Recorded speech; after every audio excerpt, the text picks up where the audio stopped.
ये एक रॉड है, मास m है, लेंथ l है, इसका अपर एंड है a और लोअर एंड है b जो कि हॉरिजॉन्टल स्मूथ फ्लोर पर है और ये वर्टिकल स्मूथ दीवार पर है। ये दोनों परफेक्टली स्मूथ है, फ्रिक्शन जीरो है।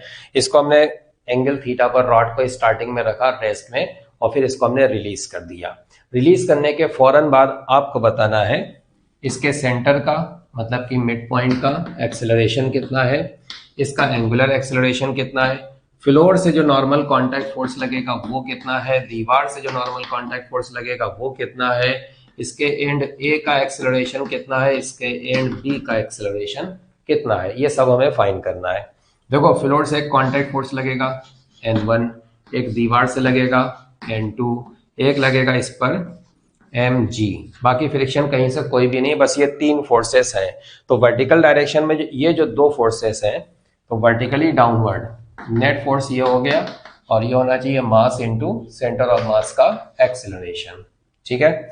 अच्छा एक चीज और भी है इसमें, देखो ध्यान से देखो, ये ऑब्वियसली रॉड नीचे गिरेगी और घूमते हुए गिरेगी तो एक एंगुलर एक्सेलरेशन होगा, साथ में इसका जो सेंटर ऑफ मास है नीचे जाएगा, नीचे तो जाएगा लेकिन हॉरिजॉन्टली राइट में भी जाएगा। क्यों जाएगा?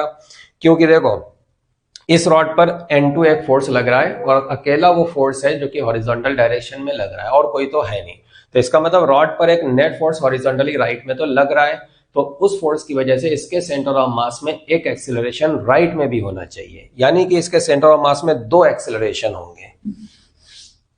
देखो एक एक्सेलरेशन हॉरिजॉन्टली राइट में होगा, ये हम मान लेते हैं A1, एक एक्सेलरेशन वर्टिकली डाउनवर्ड होगा, ये हम मान लेते हैं A2। आप चाहे तो AX और AY भी मान सकते हैं। तो वर्टिकल डायरेक्शन में जो एक्सेलरेशन है वो टोटल नहीं है, वो सिर्फ उसके टोटल एक्सेलरेशन का एक कंपोनेंट है। इसका मतलब जब हम वर्टिकल डायरेक्शन में ये इक्वेशन लिखेंगे तो हमें ऐसे लिखना चाहिए।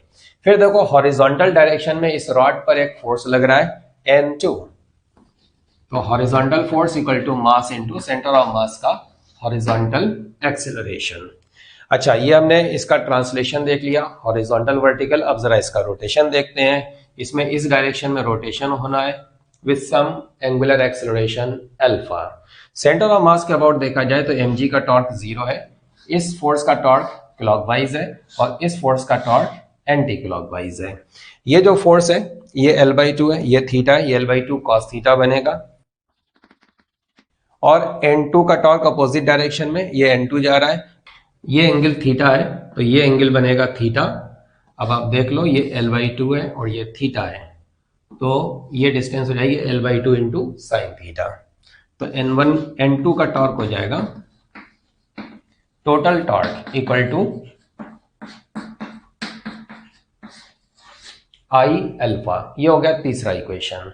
हमने वेरिएबल्स यहां पर कितने लगाए हैं, एक N1 है, N2 है, A1, A2 और अल्फा, 5 वेरिएबल्स हैं तो हमें 5 इक्वेशंस लिखना पड़ेंगे। अभी तक हम 3 लिखे हैं, बाकी के 2 इक्वेशन हमें इस एंड और इस एंड से मिलेगा। देखो कैसे मिलेगा, इसमें जो डाउनवर्ड डायरेक्शन में ट्रांसलेशन है उस वजह से इस एंड में एक एक्सेलरेशन नीचे आना चाहिए A2 और एक एक्सेलरेशन इसमें राइट में आना चाहिए A1, ये तो ट्रांसलेशन का असर।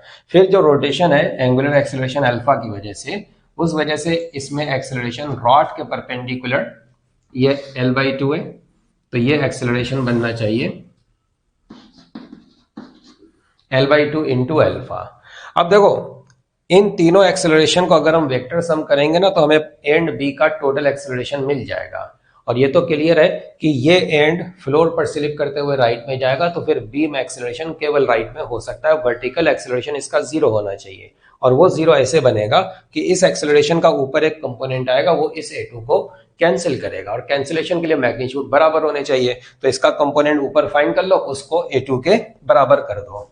ये एंगल थीटा 90 माइनस थीटा तो ये थीटा, तो इसका ऊपर की ओर कंपोनेंट कितना बन गया और ये A2 के बराबर हो गया। ये आ गया हमारा फोर्थ इक्वेशन।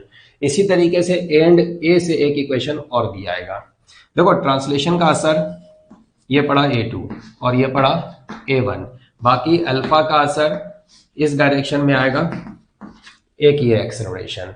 इस एंड ए में जो भी एक्सेलरेशन है वो दीवार के अलोंग वर्टिकली डाउनवर्ड होना चाहिए, हॉरिजॉन्टल दीवार के परपेंडिकुलर ये नहीं चलेगा, इसमें कोई एक्सेलरेशन नहीं होगा, इसका एक्सेलरेशन इस डायरेक्शन में 0 होगा, और वो 0 ऐसे होगा कि इस एक्सेलरेशन का जो इधर कंपोनेंट आएगा वो a1 को कैंसिल करेगा।